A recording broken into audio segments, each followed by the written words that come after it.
Bonjour à tous et à toutes, bienvenue sur la chaîne de Sorelia. J'espère que vous allez bien. Aujourd'hui, on va voir les forces actives qui sommeillent en nous après avoir dépassé les blessures de l'âme, les blessures émotionnelles d'injustice, d'humiliation, d'abandon, de rejet et de trahison. Donc pour cela, je vais vous montrer quelques petites flyers, pages que j'ai faites pour les formations professionnelles, comme vous avez déjà pu le voir, afin que les personnes puissent utiliser professionnellement et accompagner les patients avec les planches vibratoires d'une certaine manière. Donc je vais vous en faire profiter. Vous pouvez le revoir aussi dans les vidéos du stress émotionnel durant peut-être il y a 2 ans que j'ai fait ça, au niveau des vidéos, je pense qu'il doit en avoir 12 ou 13, et vous pouvez voir tout le processus et ce parcours que nous avons à travailler, à évoluer, pour pouvoir arriver au plus proche de qui on est, pour réactiver justement ces forces actives. Donc je vais vous expliquer comment fonctionnent ces blessures, et en mettant d'autres choses, d'autres éléments en lumière aussi, qu'il faut dans un premier temps comprendre le mécanisme, voir où nous on en est, pour pouvoir ensuite activer, le dépasser, libérer les mémoires cellulaires qui correspondent et qui bloquent aussi au niveau du transgénérationnel par rapport à cela, mais aussi au niveau des vies antérieures, du karmique. Donc tout cela, c'est bien de le comprendre pour le conscientiser et pour se responsabiliser par rapport à ce que l'on vit et ce que l'on active du coup en nous comme réaction, comme protection. Ça, c'est important. Après, dans un deuxième temps, il faut le nettoyer au niveau des mémoires énergétiques. Pour cela, de nouveau, c'est pour ça que les planches sont vibratoires, sont utilisées pour justement vous aider en cela d'une manière autonome. Elles sont toujours à moins 20%. Vous pouvez retrouver dans l'e-boutique avec le code ANGE en majuscule 20. Et pour l'accompagnement au niveau énergétique, si vous voulez aller encore plus profondément ou en parallèle des planches, je vous invite à travailler pour identifier tout cela, tout ce mécanisme-là, et surtout le libérer au niveau des mémoires, également en conscientisant en médiumnité le pourquoi et le comment. Alors on y va, donc je vais inverser la caméra. Allez, hop, fait. Oui, super, magique. Alors, je vous l'avais déjà montré une dernière vidéo. On voit, je vais prendre mon petit bâton. Donc on voit ici, en fait, au départ, on a une émotion. C'est toujours une émotion qui s'active en nous. Donc là, je vous en ai mis 4 de nouveau. Un jour, on le fera une autre vidéo où on en mettra plusieurs. Ici, aujourd'hui, c'est vraiment pour amener à vous faire comprendre les forces actives qui sont en nous une fois qu'on a libéré les blessures émotionnelles avec les expériences de vie karmiques et transgénérationnelles et dans cette vie-ci. Mais ce qu'il faut comprendre, c'est vraiment qu'en fait, les émotions sont en fait des révélateurs. Il faut pas, on dit toujours, faut gérer ses émotions. Non, non, elles sont là déjà dans un premier temps pour nous révéler ce qui ne va pas, c'est-à-dire en quoi nos besoins n'ont pas été respectés. C'est le cœur de la fleur que j'ai mis ici, qui sont vraiment là pour nous montrer, donc les émotions, pour nous montrer en quoi on ne s'est pas respecté. À la fois, les choses sont simples. On veut dire, s'arrêter à « j'ai une émotion, j'identifie le besoin que je n'ai pas respecté et je mets en place l'action qui correspond pour pouvoir respecter ce besoin ou rectifier le tir ». Donc ça, c'est simple. Émotion, besoin non respecté, action. Ça, au quotidien, c'est ce que vous pouvez déjà enclencher facilement pour pouvoir avancer. Cependant, il faut aller plus loin pour éviter que ça se reproduise, puisqu'en fait, le cerveau fonctionne comme une trame, donc il va rechercher la ligne, voilà, des mémoires très anciennes, et ça se réactive chaque fois que l'on vit quelque chose à l'instant présent qui peut être similaire à des choses qu'on a déjà pu vivre. Donc d'où l'intérêt d'aller plus profondément pour casser, on va dire, la racine de cette problématique-là par rapport à nos expériences de vie. Donc oui, c'est bien émotion, besoin non respecté et action. Maintenant, on va plus loin. Ok, on va identifier en quoi est-ce que ça nous renvoie une blessure émotionnelle, un ressenti d'injustice, d'abandon, d'humiliation, de trahison, de rejet. Vous voyez que j'ai chaque fois mis avec des couleurs différentes, chaque fois qui correspond, c'est voulu pour qu'on puisse se retrouver beaucoup plus facilement. Donc ça, c'est important de l'identifier. Pour l'identifier, c'est pas toujours évident. On est d'accord, donc là on peut se faire accompagner aussi. Parfois il faut savoir qu'on a une blessure qui révèle une autre blessure derrière. Parfois il faut travailler avec une qui est en arrière-plan pour pouvoir libérer la suivante. On en a souvent deux régulièrement qui sont là présents, mais on peut revisiter les 5. Moi personnellement j'ai vécu plein pot les 5, mais c'est normal, en tant que thérapeute médium on vit souvent des choses compliquées pour pouvoir après les dépasser et pour pouvoir aider les autres personnes avec les clés que l'on a pu mettre en place nous pour pouvoir les dépasser. Donc ce que moi je vous invite à évidemment identifier, mais c'est toujours compliqué en soi parce qu'on est dans le déni de ça, c'est identifier en fait les peurs profondes qui correspondent. Donc pour l'injustice, on peut se sentir vraiment en fait la peur profonde, c'est la froideur que l'on va voir en face des personnes qui vont en fait nous sidérer et nous mettre même, on va même occulter ces peurs-là pour se protéger. L'abandon, c'est pareil. La peur profonde, c'est la solitude, mais beaucoup de personnes qui sont dans l'abandon et qui sont dans la dépendance affective, souvent vont dire « ben non, moi je suis très indépendante ». Oui, parce que dans les forces actives, c'est des personnes très indépendantes, mais dans le fond, elles sont très fusionnelles, donc elles ont besoin en permanence, si ce n'est physiquement, énergétiquement ou émotionnellement, d'être accompagnées. Et donc c'est pour ça que c'est très compliqué à seul de ressentir et de vraiment identifier qu'on est dans ces peurs profondes qui sont là, en fait, la base à libérer complètement. Pareil pour l'humiliation, les personnes sont tellement humiliées qu'elles s'oublient, elles sont dans le déni elles-mêmes, elles vont accompagner beaucoup de personnes, aider plein de personnes, et puis elles vont vous dire qu'elles sont hyper libres de cela, puisqu'elles le font volontairement, bien dans le cœur, etc. Mais elles s'en oublient complètement elles-mêmes. Donc elles ne mettent pas en avant le respect de leurs besoins, puisqu'elles ont été humiliées, et pour ne pas revivre cette humiliation, voilà, elles vont vivre au travers des autres, et donc être finalement menottées et ne pas être libres du tout. Pour la trahison, c'est la peur de la séparation des liens. Donc les personnes vont vouloir tout contrôler en permanence, pour pouvoir ne pas être séparées des autres. Et donc il y a la peur de la manipulation, bien entendu, derrière, mais du coup elles vont contrôler le tout. Pour les personnes qui sont avec la blessure émotionnelle de rejet, leur peur profonde, ça va être de la panique pour en fait, comment dire, la peur profonde, c'est de ne pas être confronté, on va dire, à cette panique. Parce que c'est anxiogène. Pour eux, c'est tellement anxiogène. Ils ne veulent pas arriver jusqu'à la panique. Donc, elles vont justement fuir. On verra après. Mais c'est pour cela que leur peur profonde à identifier est vraiment l'anxiété, qui est une émotion aussi, qui va leur donner l'indice que la peur profonde à travailler, c'est la panique. Et je vous dis, c'est extrêmement compliqué à le voir, et même les personnes qui le voient, elles ne le voient pas vraiment au niveau de la racine de ce qu'elles peuvent avoir vécu, ou des mémoires qui peuvent correspondre au niveau des lignées familiales. Au niveau du comportement de protection qui s'enclenche justement pour éviter cela, les personnes vont enclencher un système de comportement qui, en fait, va faire en sorte de les protéger pour ne pas être confrontées aux peurs profondes qu'elles ont à la base. Alors, on le voit ici pour l'injustice, donc la peur profonde qu'on ne veut pas y arriver, voir, et la froideur, et en fait, on va accéder à un mécanisme de rigidité. Excusez-moi, je bois un petit peu.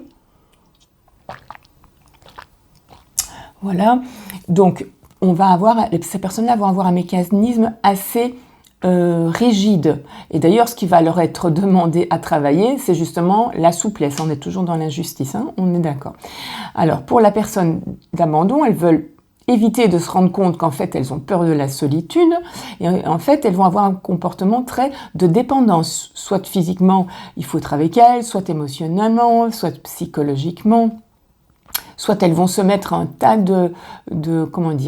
d'activités ou de choses qu'ils vont faire pour l'occuper, pour éviter, en fait elles peuvent avoir des addictions, mais des addictions aussi à un sport, pas nécessairement des addictions que l'on puisse connaître physiquement, mais ça peut aussi être de cet ordre-là, en fait. Ça devient aussi des dépendances jusque-là, si autour d'elles, tout le monde, enfin, quelque part, les abandonne.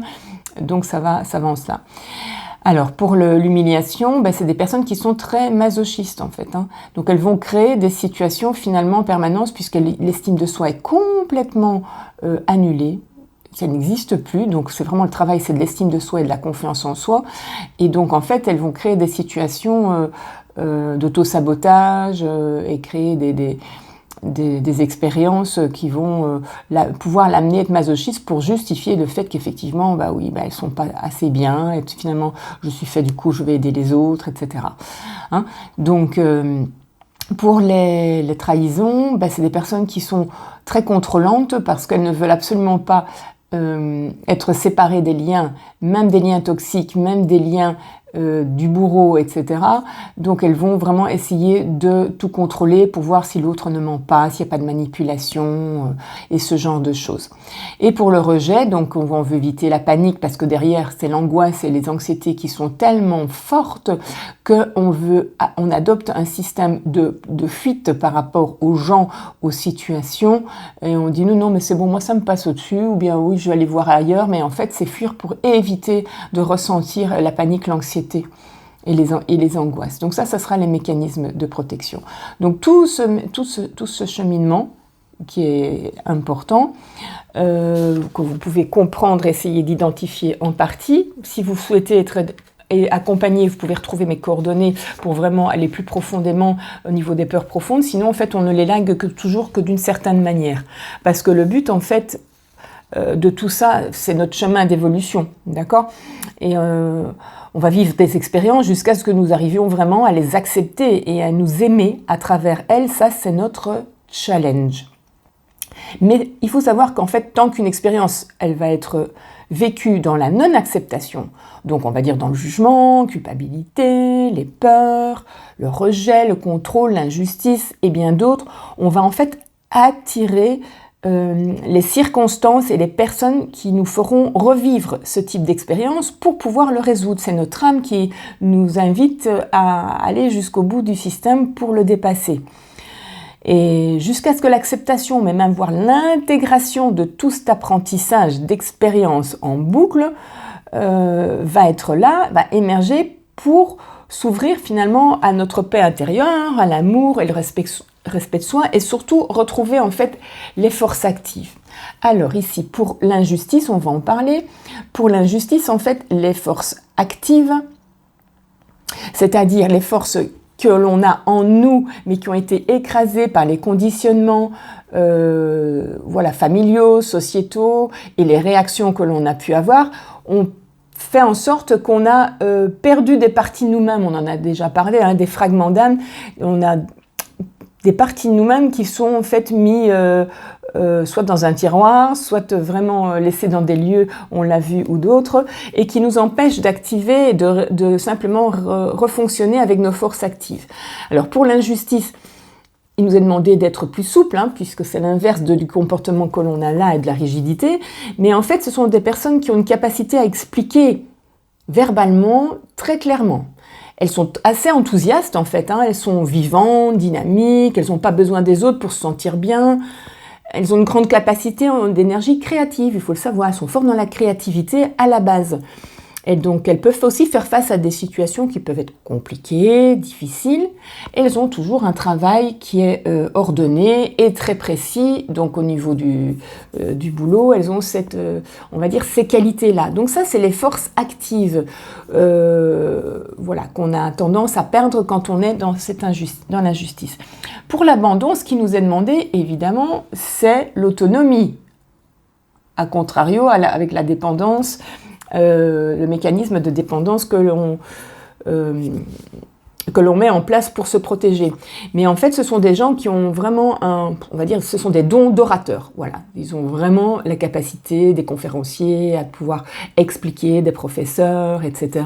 Assez facile. Mais ils ont aussi beaucoup de talent artistique, beaucoup de créativité également. Et ils ont paradoxalement un besoin de solitude pour se retrouver. Et ils peuvent utiliser du coup les dons psychiques à bon escient et pas à mauvais escient pour essayer de s'occuper, pour ne pas être seul avec les autres. Ils vont l'utiliser vraiment à bon escient, leurs dons psychiques.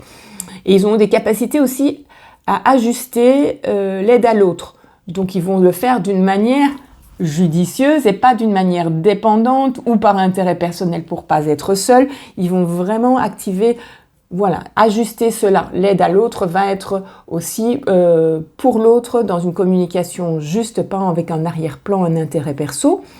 Et ce sont des personnes qui sont très persévérantes et déterminées. Et assez gaies et sociables, alors qu'à la base, en fait, en étant dépendant, on est souvent dans une situation de victime, de plainte, etc., alors qu'elles sont à la base très gaies et très sociables. Alors ici, pour l'humiliation, ce qui nous est demandé, c'est l'estime de soi forcément et la confiance en soi.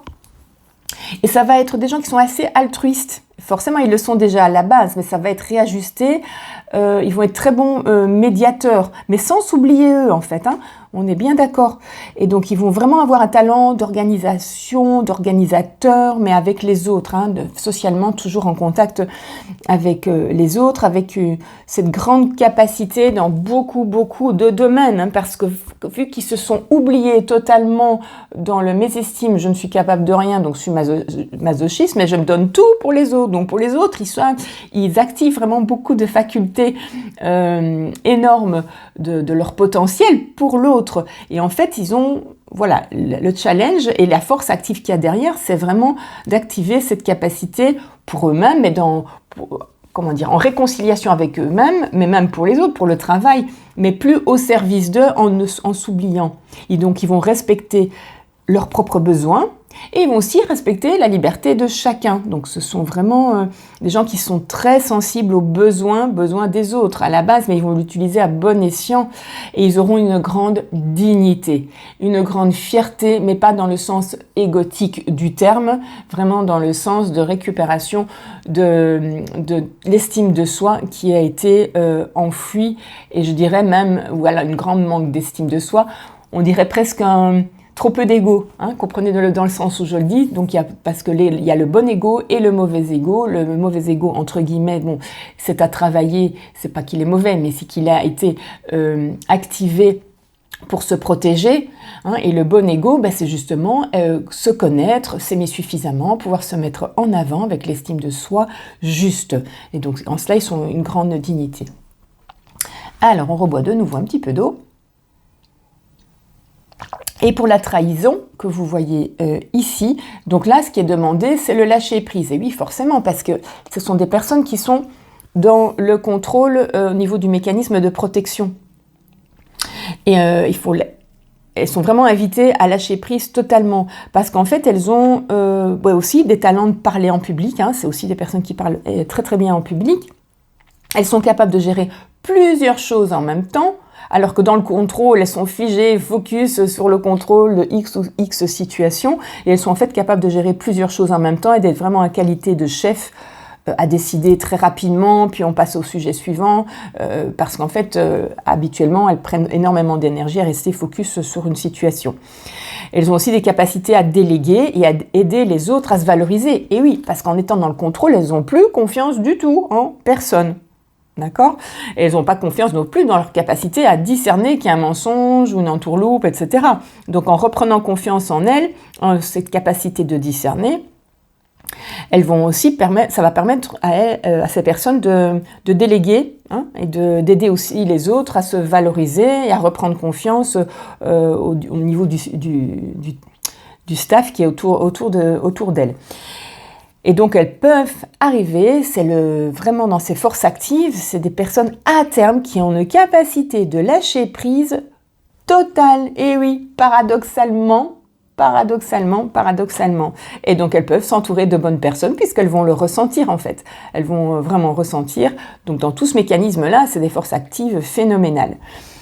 Et au niveau du rejet que l'on voit ici, donc c'est l'affirmation de soi qui est demandée à travailler, hein, on va dire comme antidote, hein, pour contrecarrer, on va dire ici, l'aspect fuyant pour ne pas éviter absolument les angoisses.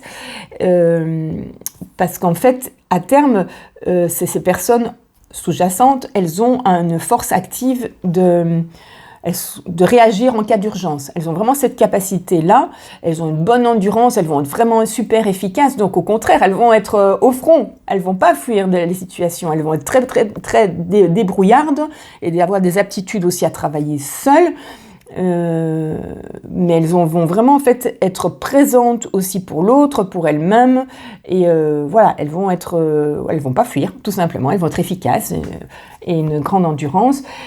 Et elles n'ont pas besoin des autres à tout prix.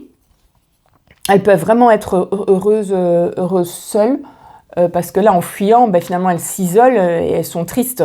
Et là, pas du tout, en fait. Elles ont vraiment la capacité, cette force à ne pas avoir besoin des autres et de pouvoir gérer les choses et être heureux et dans la joie, seules et pas dans cette tristesse qu'elles s'obligent et qu'elles s'infligent pour éviter l'anxiété. Et elles ont aussi par expérience, une bonne capacité à inventer. Voilà, toujours, c'est des créateurs, des inventeurs, je dirais, plutôt en cela. Donc ça, ce sont toutes les forces actives que vous pouvez retrouver quand on s'est libéré complètement de tout ça. Donc ça, c'est phénoménal, il faut bien en prendre conscience parce qu'on reste sur les blessures, mais moi j'aime bien toujours, vous le savez, de se dire « Ok, c'est une opportunité de… » Alors, bien sûr, au-delà de ça, là je ne vais pas continuer aujourd'hui plus loin à ce niveau-ci, mais il y a une autre blessure fondamentale dont je voulais vous parler. Voilà, elle est ici. C'est la blessure du couple intérieur. Je vais juste la citer, on le verra dans une autre vidéo. Mais le couple à l'intérieur, c'est notre féminin et notre masculin. Et à l'intérieur de nous, en fait, on veut tout le temps, le féminin ou le masculin veut dominer. Donc le féminin, on va dire, c'est l'intuitif, le créatif, le ressenti, et le masculin, c'est tout ce qui est action, mais aussi cartésien, l'analyse, etc. Et en fait, la blessure fondamentale, au-delà de toutes ces blessures, et il y en a d'autres, il y en a les 5, mais pour moi il y en a d'autres aussi, qu'on peut voir encore en séance, bien entendu, mais les fondamentales, ce sont celles-là. Mais au-delà de ça, il y a vraiment ce couple intérieur qui soit… le masculin va ne pas du tout écouter son intuition, donc va dévaloriser tout ce qui est intuitif, et il y a un manque de reconnaissance, et le challenge, ça va être justement la reconnaissance.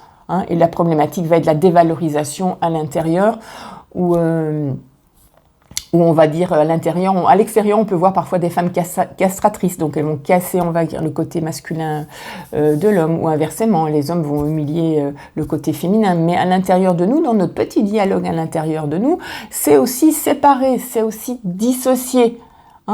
D'accord ? Et en fait, ce sont des mécanismes de domination où l'un veut avoir à l'intérieur le contrôle sur l'autre. Et donc on a un sentiment à terme de dévalorisation, même à l'intérieur, de mauvaise opinion de nous-mêmes, de pas suffisamment d'amour de nous-mêmes à cause de ce dialogue intérieur du féminin et du masculin à l'intérieur. Et donc on a besoin toujours de récupérer l'énergie chez l'autre, donc du coup on va exercer un pouvoir sur l'autre. Et le challenge, évidemment, c'est pour qu'il y ait une humanité vraiment consciente, et c'est vers ça, cette transformation que l'on vit, chaotique, et de transition au niveau collectif, il est là justement pour reconnaître cette force, et c'est ça qui est à travailler fondamentalement, de reconnaître la force du partenariat à l'intérieur, je vous en ai déjà parlé, du féminin et du masculin, parce que dans les énergies de Mars, avril, mai, on en a parlé énormément, pour une collaboration dans nos relations internes à l'intérieur de nous. Je vous remets la petite caméra pour que vous me voyez. Donc le but de cette vidéo, en fait, c'est vraiment de vous faire comprendre qu'effectivement, il y a les 5 blessures. Il y en a d'autres comprendre aussi que les mécanismes de protection que l'on se met, et surtout bien réaliser qu'il y a vraiment une force active, qu'on doit retrouver tous nos potentiels qu'on a égarés avec les fragments d'âme partout et par-ci par-là, dans le transgénérationnel, dans ce que vous avez vécu aussi, dans les chocs émotionnels et tout ça. Et en fait, ça allait récupérer toutes ces forces.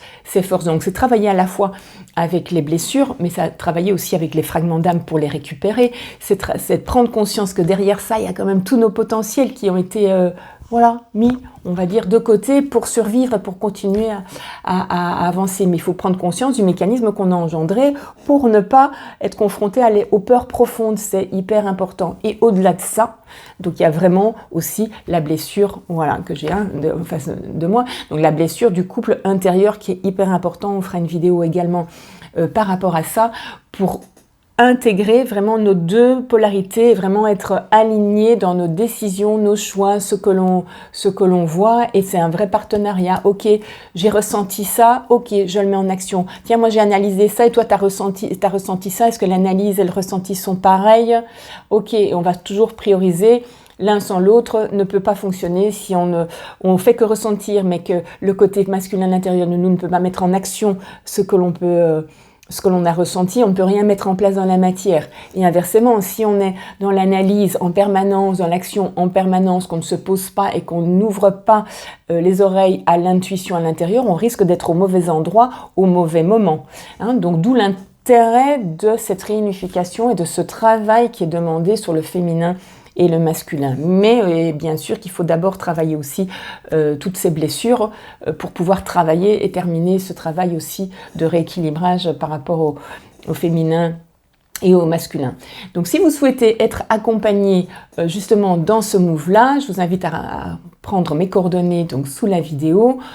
Déjà, vous pouvez par vous-même vous rendre compte un petit peu où vous en êtes et vraiment aller au fond pour trouver la peur profonde par rapport aux situations que vous vivez et qu'on décortique pour vraiment que vous en preniez conscience de la problématique. Du coup, vous ouvrez une porte et au niveau énergétique, on peut encore aller plus profondément pour libérer ces mémoires au niveau des lignées karmiques, mais aussi les mémoires émotionnelles que vous avez vécues tout simplement dans cette vie pour pouvoir retrouver donc les forces actives, les forces actives en vous.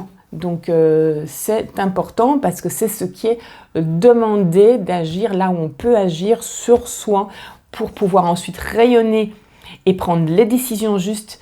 Et c'est pas s'adapter au monde, mais c'est trouver des solutions créatives pour pouvoir s'innover et retrouver en fonction de ce que on a récupéré de nous-mêmes. Donc voilà pour la petite vidéo du jour. J'espère qu'elle vous a plu. Je vous invite à liker et à partager et à commenter également pour qu'elle puisse grandir et que les personnes puissent aussi découvrir d'autres outils. Et se rendre compte aussi qu'il y a la blessure du couple intérieur. Il y a beaucoup de personnes qui ne le savent pas. C'est important aussi que les gens ne restent pas, comprennent que c'est pas que les 5 blessures, qu'il y a aussi d'autres mécanismes. On verra les pouvoirs de domination, on les verra ensuite.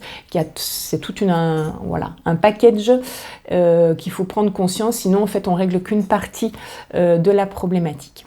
Et je vous souhaite une belle journée. On se retrouve tout bientôt. Je vous embrasse bien fort.